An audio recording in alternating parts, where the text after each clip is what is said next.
கர்த்தருக்கு ஸ்தோத்திரம். நான் உங்கள் தர்மராஜ். இயேசுவை பற்றிய இன்றைய கவிதை.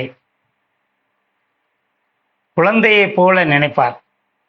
தெருவில் நின்று தேம்பி அழுவோரை தேற்றி எடுத்த தேவா, மனித உருவில் வந்து மகிமையை கொண்டு மகிழச் செய்த ஜீவா.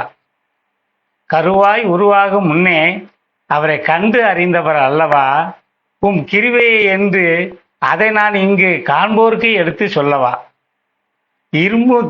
திரும்பும் திசையெல்லாம் உம்முடைய தெய்வீக வாசனை வீசும், அதனை விரும்பி சுவாசிப்போரை கண்டால் உம்மனம் அவரோடு பேசும்.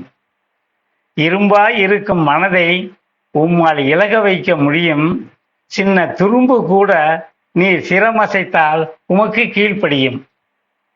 கருப்பு வெள்ளை மனிதர் என்று கணக்கு போட மாட்டீர், தான் இருக்கும் இதயம் கண்டால் அவர்களை ஒருபோதும் கைவிட மாட்டீர்.